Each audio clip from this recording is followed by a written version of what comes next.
Anda melaksanakan ini semua, maka sebenarnya kebahagiaan di dunia akan Anda dapatkan. Kebahagiaan setelah mati, terlahir di salah satu dari 26 surga, akan Anda miliki. Happy toh, Anda tinggal pilih coupling yang mana.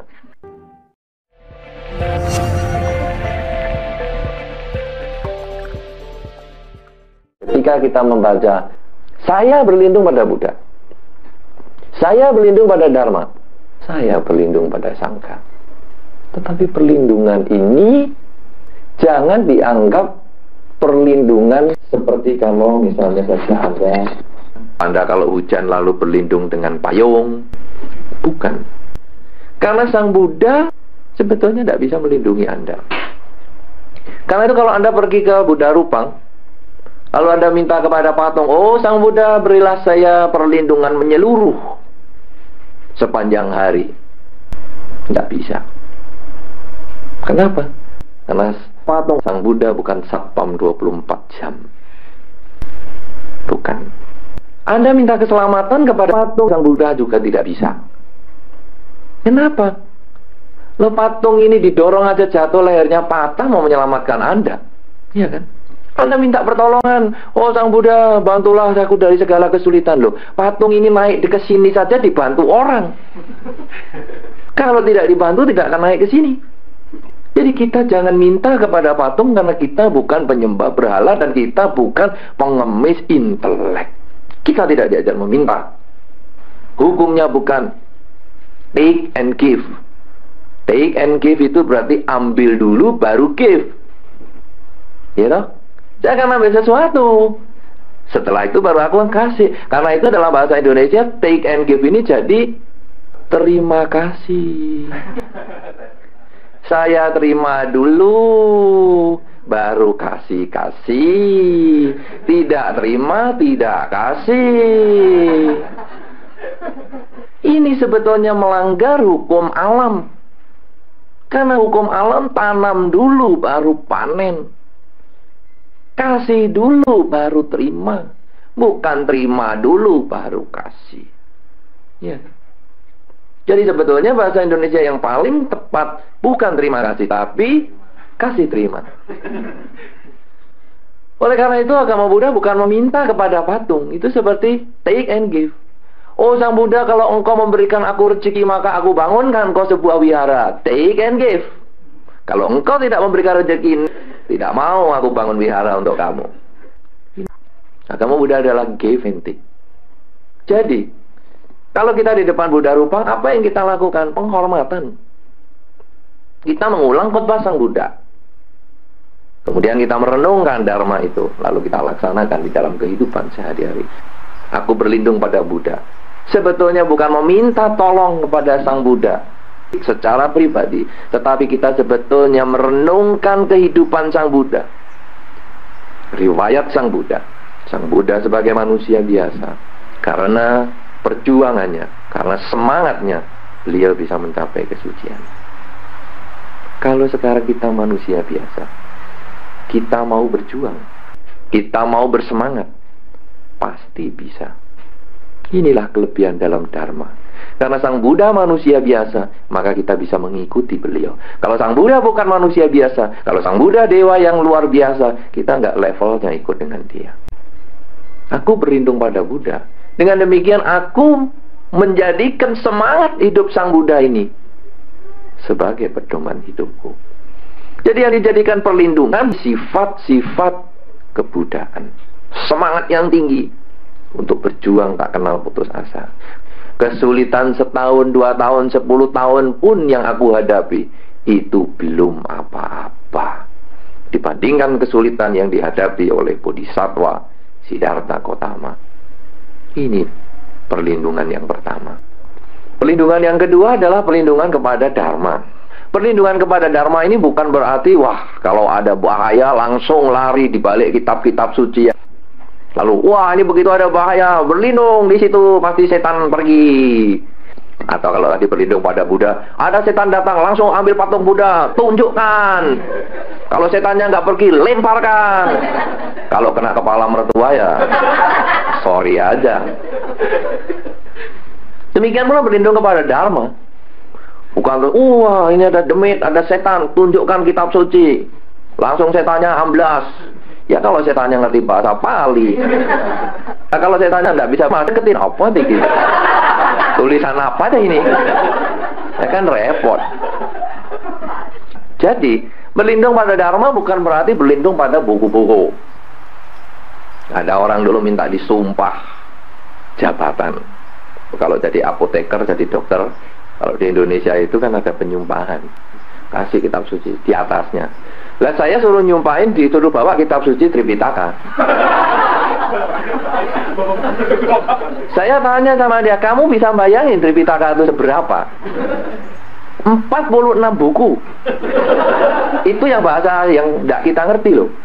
Itu tulisan Thai.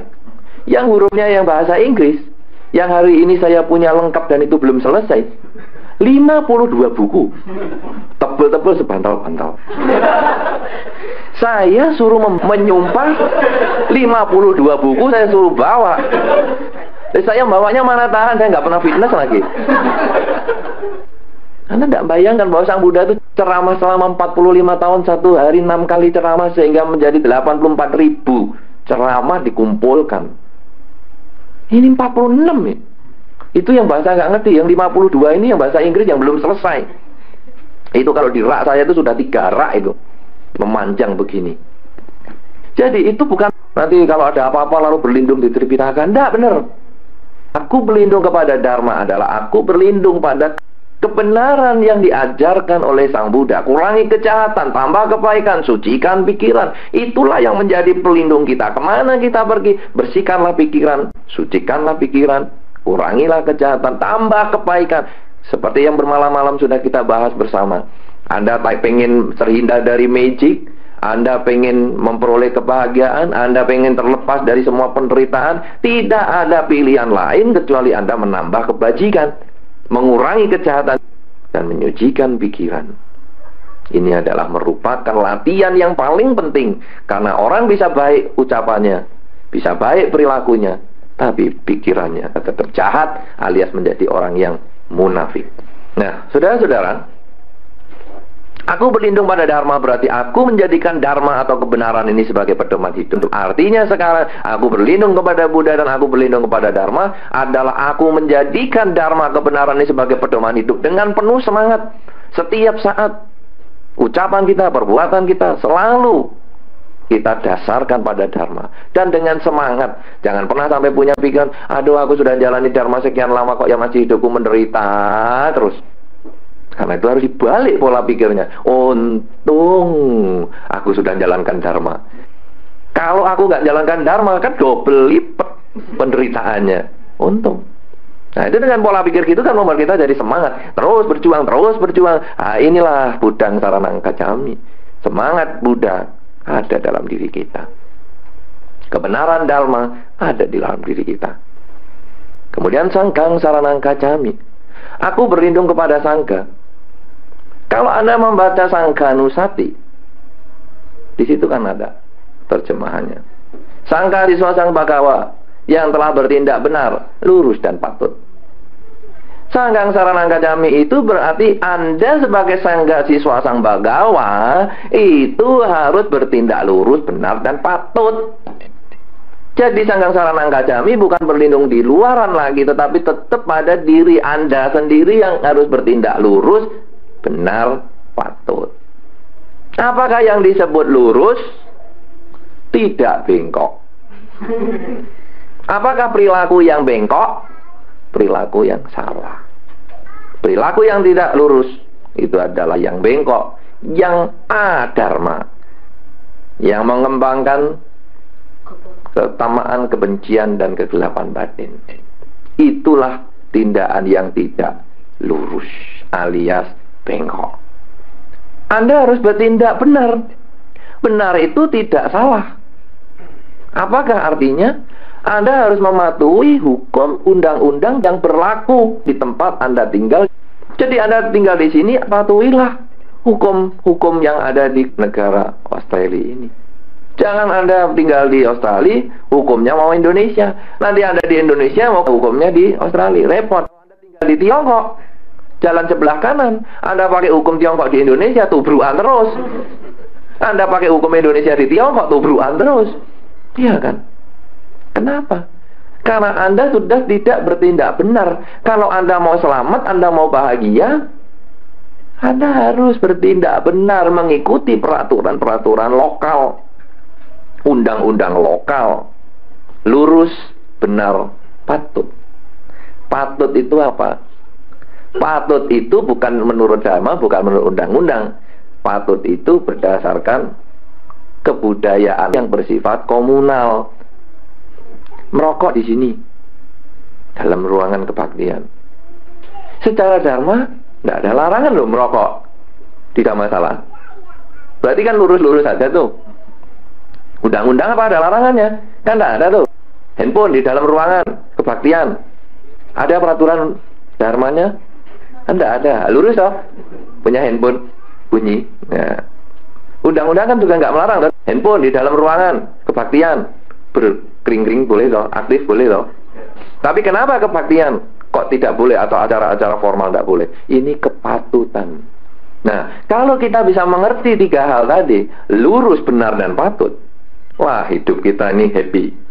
Kemana kita pergi, kita bisa menyesuaikan diri. Itu sudah bagian dari perlindungan yang kita miliki. Jadi Anda bisa ngerti tuh sekarang, Buddha Saranangka Jami, aku berlindung pada semangat untuk melaksanakan terus apa yang mau kita jadikan ideologi kita. Lah semangatnya apa? Semangat dalam Dhammang Saranangka Jami, yaitu semangat berisi kebenaran. Kebenaran apa yang harus kita kerjakan? Sanggang Saranangka Jami, yaitu adalah lurus, benar, dan patut. Jalani sesuai dengan dharma, kemudian berdasarkan undang-undang setempat, dan berdasarkan kesepakatan bersama, adat dan tradisi bersama. Ini kan sudah mulai makin spesifik, makin menyempit, makin terapan, makin bisa dikerjakan. Apalagi setelah Anda membaca Wadana dan Tisarana, Anda membaca Pancasila.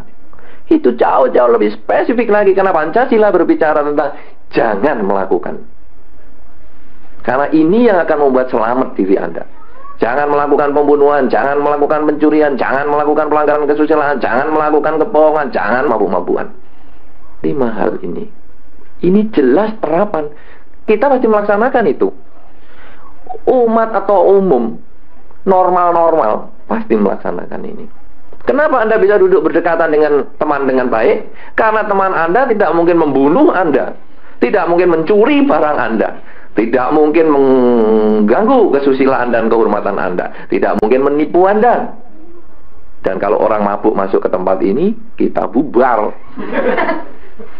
Iya kan? Berarti dengan demikian normal-normal di dalam kehidupan sehari-hari. Kalau Anda ingin berkumpul, bermasyarakat dengan baik, Anda mesti melaksanakan 5 kemoralan ini. Tidak mungkin tidak. Jadi kalau ada orang mengatakan, ada dua bantai Pancasila Buddha ini, saya bolong sana, bolong sini, itu sebetulnya karena tidak ada kemauan untuk melakukan itu. Karena ini sudah terbukti kok. Gampang. Jadi saudara-saudara, Pancasila Buddhis ini adalah unsur yang paling terapan. Di dalam Dharma pernah disampaikan bahwa orang yang melaksanakan Pancasila Buddhis sampai 100% dalam segala segi kehidupannya dengan penuh semangat seumur hidup, orang itu mencapai kesucian. Jangan menganggap enteng Pancasila Buddhis. Sekali orang itu melaksanakan dengan sungguh-sungguh Pancasila Buddhis, orang itu mencapai kesucian. Nah, oleh karena itu, kalau kita sekarang dalam kehidupan sehari-hari, laksanakanlah Pancasila Buddhis itu. Kenapa? Dengan begitu, Anda dengan bersemangat melaksanakan Pancasila Buddhis, Anda sebetulnya menaiki tahap yang kedua, yaitu berlindung kepada Buddha, Dhamma, dan Sangha. Yang artinya perlindungan sebetulnya pada diri sendiri. Perlindungan pada Buddha, Dhamma, dan Sangha sebetulnya perlindungan pada semangat. Jadi karena semangat Sang Buddha ini untuk selalu ada sebagai gerakan motor untuk kehidupan Anda sehari-hari, semangat untuk mengembangkan kebenaran dengan melaksanakan perbuatan yang lurus, benar, dan patut, dikembangkan lagi di dalam pelaksanaan 5 sila. Kalau Anda melaksanakan ini semua, maka sebenarnya kebahagiaan di dunia akan Anda dapatkan. Kebahagiaan setelah mati, terlahir di salah satu dari 26 surga, akan Anda miliki. Happy toh? Anda tinggal pilih coupling yang mana.